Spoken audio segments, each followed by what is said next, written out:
الحمدللہ رب العالمین والصلاة والسلام علی سید المرسلین وعلی آلہ واصحابہ اجمعین۔ بسم اللہ الرحمن الرحیم۔ المراد بقولہم ھذا حدیث صحیح او ھذا حدیث غیر صحیح، علماء محدثین کے قول ھذا حدیث صحیح یا ھذا حدیث غیر صحیح سے کیا مراد ہے؟ آپ بھی سنتی رہتی ہوں گی جب کوئی یا پڑھتی رہتی ہوں گی، جب کوئی کتاب پڑھتی ہے تو لکھا ہوتا ہے کہ ھذا حدیث صحیح یا ھذا حدیث غیر صحیح، تو اس کا کیا مطلب ہوتا ہے؟ کیا اگر کسی محدث نے کہہ دیا کہ یہ حدیث صحیح ہے تو کیا واقعی میں وہ حدیث صحیح ہوگی؟ یا اگر کسی حدیث کے بارے میں کہہ دیا گیا کہ ھذا حدیث غیر صحیح تو کیا واقعی میں وہ حدیث صحیح نہیں ہوگی؟ تو اس کا کیا مطلب ہے؟ اسی کی وضاحت کر رہے ہیں، یہ بڑا اہم مسئلہ ہے۔ المراد بقولہم ھذا حدیث صحیح ان الشروط الخمسۃ السابقۃ قد تحققت فیہ لا انہ مقطوع بصحتہ فی نفس الامر لجواز الخطأ والنسیان علی الثقۃ۔ محدثین کے قول ھذا حدیث صحیح کی مراد یہ ہے کہ سابقہ شروط خمسہ اس میں پا لیے گئے ہیں، اس میں موجود ہیں، قد تحققت فیہ تو اس میں متحقق ہیں، اس میں موجود ہیں، اس میں ثابت ہیں۔ لا انہ مقطوع بصحتہ فی نفس الامر، محدثین کی ھذا حدیث صحیح سے مراد یہ نہیں ہے کہ اس کی صحت خارج میں بھی یقینی ہے، یہ مراد نہیں ہے۔ لا انہ مقطوع بصحتہ فی نفس الامر، ان کی یہ مراد نہیں ہے کہ اس کی صحت یقینی ہے خارج میں بھی، نفس الامر میں۔ کیوں؟ لجواز الخطأ والنسیان علی الثقہ، اس لیے کہ خطا اور نسیان کا امکان ہے کس پر؟ ثقہ پر، یا ثقہ راوی سے بھی خطا اور نسیان کا امکان ہے، یعنی جائز ہے کہ ثقہ راوی بھی خطا کر جائے یا بھول جائے، ایسا ہو سکتا ہے۔ تو ان کے قول ھذا حدیث صحیح سے کیا مراد ہے؟ یعنی یہ ایسی حدیث ہے کہ اس میں صحیح کے جو شروط خمسہ ہیں کہ سند متصل ہے اور راوی عادل ضابط ہیں، اور یہ حدیث شاذ اور معلول نہیں ہے، یہ شرائط اس میں پائے جاتے ہیں، لیکن نفس الامر میں بھی کیا یہ یقینی ہے یا نہیں ہے، اس بارے میں کچھ نہیں کہا جا سکتا، کیونکہ ثقہ سے نسیان اور خطا کا امکان موجود ہے۔ دیکھیے، تو محدثین کے قول ھذا حدیث صحیح کی مراد یا صحیح سے مراد یہ ہے کہ سابقہ شروط خمسہ اس حدیث میں موجود ہیں، تحققت پائے جاتے ہیں، یہ مراد نہیں ہے کہ اس کی صحت یقینی ہے خارج میں۔ کیونکہ ثقہ سے خطا اور نسیان کا امکان موجود ہے۔ اچھا، والمراد بقولہم ھذا حدیث غیر صحیح، اور محدثین کے قول ھذا حدیث غیر صحیح سے کیا مراد ہے؟ کہہ رہے ہیں انہ لم تتحقق فیہ شروط الصحۃ الخمسۃ السابقۃ کلها او بعضها لا انہ کذب فی نفس الامر، یعنی اسی کا برعکس ہے۔ یعنی اگر محدثین کہیں کہ حدیث صحیح نہیں ہے تو اس کا کیا مطلب ہوگا؟ اس کا مطلب یہ ہوگا کہ اس حدیث میں صحیح حدیث کے جو شروط خمسہ ہیں وہ تمام نہیں پائے گئے، یا ان میں سے کوئی ایک نہیں پایا گیا۔ یہ مراد نہیں ہے کہ خارج میں بھی حدیث کیا ہے؟ جھوٹی ہے۔ ہو سکتا ہے کہ وہ سچی ہو، وہ حدیث درست ہو، کیونکہ آپ نے کسی ایک راوی کی وجہ سے کہہ دیا کہ حدیث غیر صحیح ہے، لیکن ہو سکتا ہے کہ وہ اس حدیث میں جس کو غیر صحیح کہا ہے، ہو سکتا ہے اس میں درست ہو وہ، ایسا ہو سکتا ہے۔ جیسے بہت زیادہ جھوٹ بولنے والا کیا ہے، کبھی کبھی سچ بھی بول دیتا ہے، تو ایسا ہو سکتا ہے کہ وہ راوی جو غلطی کرتا ہو سکتا ہے وہ اس حدیث میں اس سند میں درستگی پر ہو اور اس نے ٹھیک بیان کیا ہو، ایسا ہو سکتا ہے۔ وہی کہہ رہے ہیں والمراد بقولہم، اور محدثین کے قول ھذا حدیث غیر صحیح کی مراد یہ ہے کہ اس میں صحت کے تمام سابقہ شروط خمسہ نہیں پائے گئے، او بعضھا یا بعض، لا انہ کذب فی نفس الامر، یہ مراد نہیں ہے کہ وہ خارج میں بھی جھوٹی ہو، کیوں؟ لجواز اصابت من ہوا کثیر الخطا، اس لیے کہ وہ شخص جو کثرت سے خطا کرتا ہے، غلطی کرتا ہے، اس کا درست ہونا ممکن ہے۔ لجواز اصابت من ہوا کثیر الخطا، اس شخص کے درست صحیح ہونے کے امکان کی وجہ سے، من ہوا کثیر الخطا، جو کثرت سے خطائیں کرتا ہے، سمجھیں؟ نہیں آئے سمجھ میں؟ اور ان کے اور محدثین کے قول ھذا حدیث غیر صحیح کی مراد یہ ہے کہ انہ لم تتحقق فیہ، کہ اس حدیث میں نہیں پائے گئے کیا؟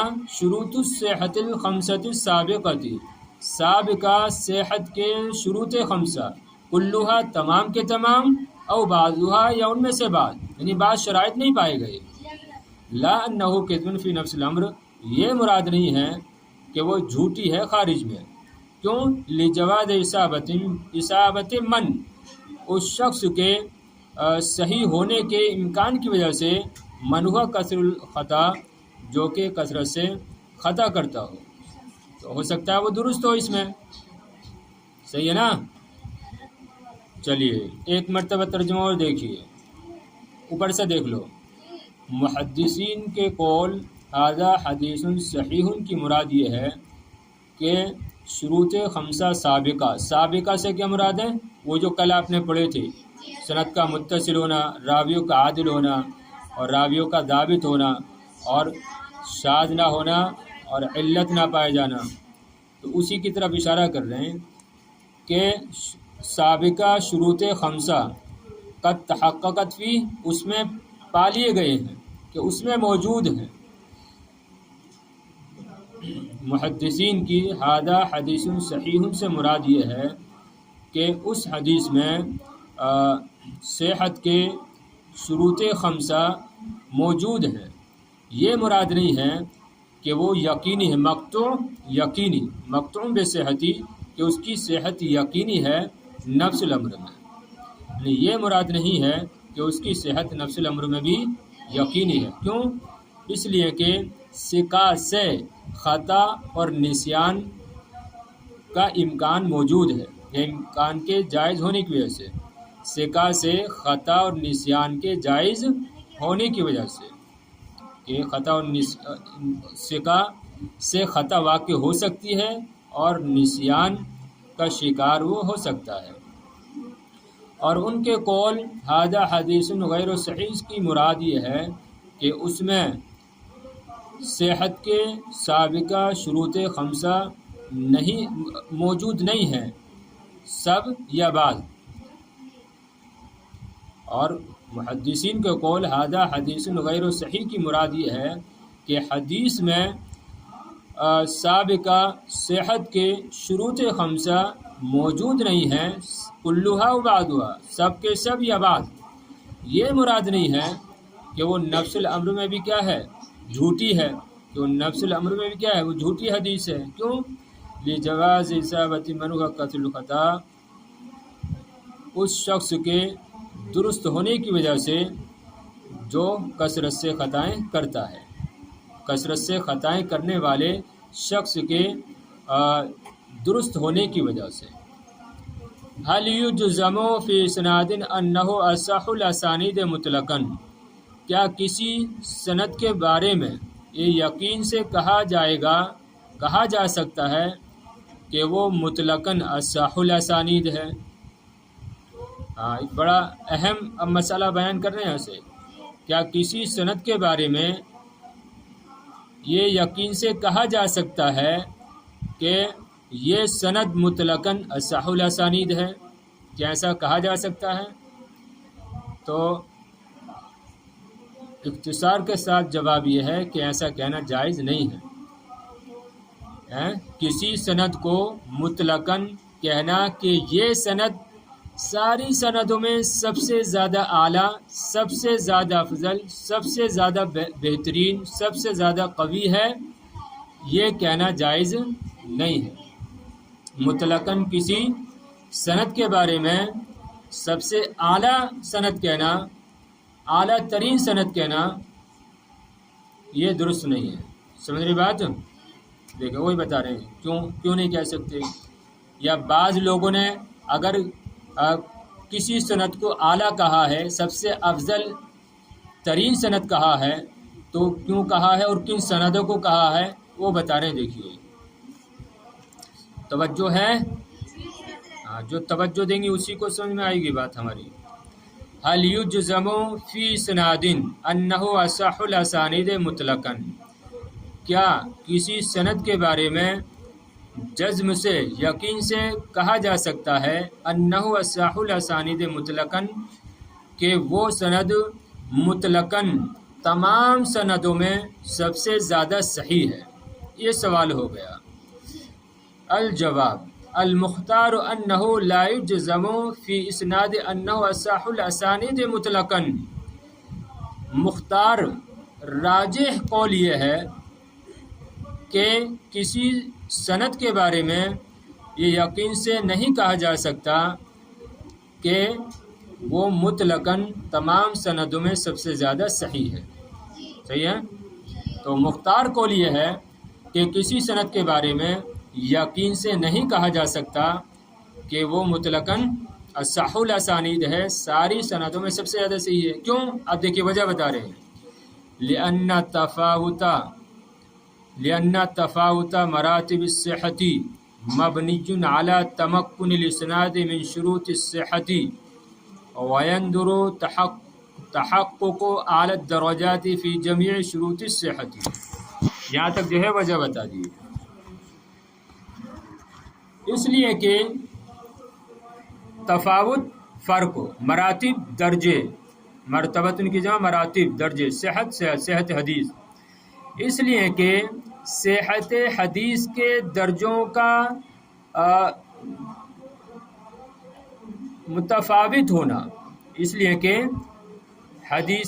صحت کے درجوں کا مختلف ہونا، مختلف لگا لو، اس لیے کہ صحت کے درجوں کا مختلف ہونا مبنی ہے، یہ انا کی خبر ہے، صحیح نا؟ مبنی ہے علی تمکن الاسناد من شروط الصحت، شروط صحت میں سے شروط صحت کے اسناد میں پائے جانے پر، اس لیے کہ صحت کے درجوں کا مختلف ہونا مبنی ہے صحت کے شرائط کا اسناد میں پائے جانے پر، صحت کے شرائط کا اسناد میں پائے جانے اور نہ پائے جانے پر۔ یہاں پر یہ بھی لگا سکتے ہیں پائے جانے اور نہ پائے جانے پر۔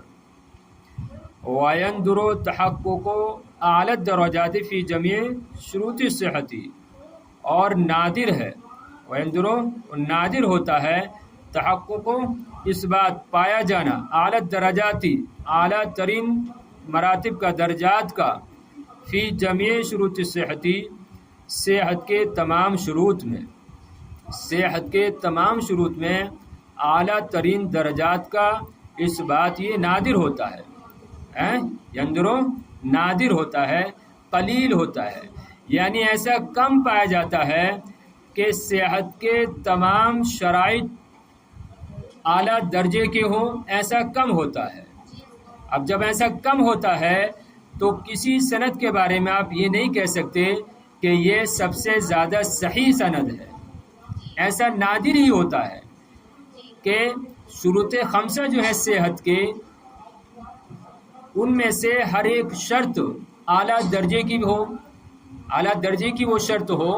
یہ ایسا کم ہی ہوتا ہے. جب ایسا کم ہوتا ہے تو آپ مطلقاً کسی سند کے بارے میں نہیں کہہ سکتے کہ یہ سند اعلیٰ ترین اور اصح سند ہے. دیکھیے، تو مختار یہ ہے کہ کسی سند کے بارے میں یہ یقین سے نہیں کہا جا سکتا کہ وہ مطلقاً اصح الاسانید ہے، سندوں میں سب سے زیادہ صحیح سند ہے. کیوں؟ اس لیے کہ صحت کے درجوں کا مختلف ہونا مبنی ہے صحت کے شرائط کا اسناد میں پائے جانے اور نہ پائے جانے پر، اور صحت کے تمام شروط میں اعلیٰ ترین درجات کا اس بات یہ نادر ہوتا ہے. اب جب ایسی بات ہے نادر ہے تو فَالْأُولَى الْإِمْسَاكُ عَنِ الْحُكْمِ لِإِسْنَادٍ بِأَنَّهُ أَصَحُّ الْأَسَانِيدِ مُطْلَقًا. تو بہتر یہ ہے کہ کسی سند کے بارے میں یہ حکم لگانے سے کہ وہ اصح الاسانید ہے مطلقاً رکا جائے. الامساک رکنا، توقف کرنا. تو ایسا لگا سکتے ہیں ترجمہ، تو توقف اولا ہے کسی سند کے بارے میں یہ حکم لگانے سے کہ وہ اصح الاسانید ہے مطلقاً.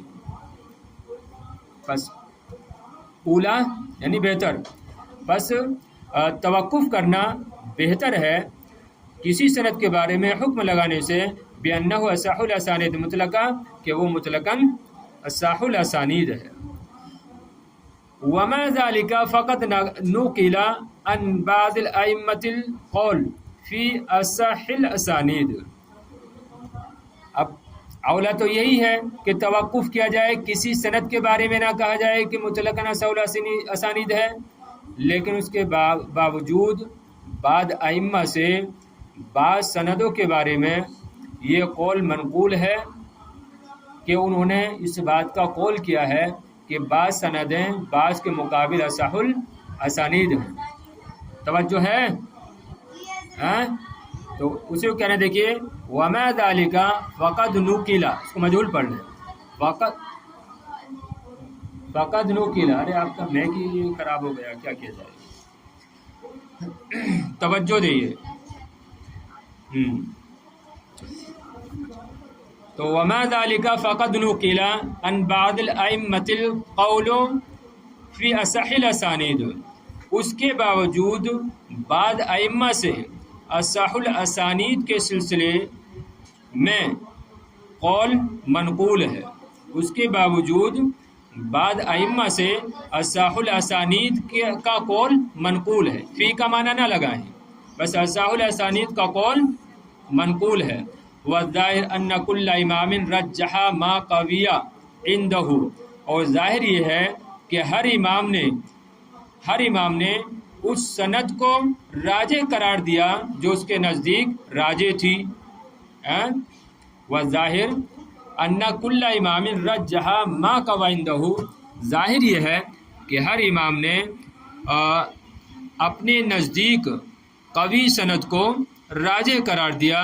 فمن تلک الاقوال ان اصحها، پس ان اقوالوں میں سے جو زیادہ صحیح ہیں وہ درج ذیل ہے. ٹھیک ہے نا؟ پھر دیکھیں یہاں سے ترجمہ. پس بہتر یہ ہے کہ توقف کیا جائے کسی سند کے بارے میں یہ حکم لگانے سے کہ وہ مطلقاً اصح الاسانید ہے. اس کے باوجود بعض ائمہ سے اصح الاسانید کا قول نقلہ منقول ہے، اور ظاہر یہ ہے کہ ہر امام نے اس کے نزدیک جو راجح تھا، جو اس کے نزدیک قوی تھا، اسی کو راجح قرار دیا. پس ان اقوال میں سے جو اصح ترین اقوال ہیں وہ یہ ہیں. پہلا قول کیا ہے؟ الزہری عن سالم عن ابیہ روا ذالک یا رویہ ذالک عن اسحاق بن راویہ و احمد. تو دیکھیے یہ جو سند اب آ رہی ہیں، ان سندوں کو کن کن لوگوں نے سب سے زیادہ صحیح کہا ہے اس کا تذکرہ کر رہے ہیں مصنف. توجہ ہے نا؟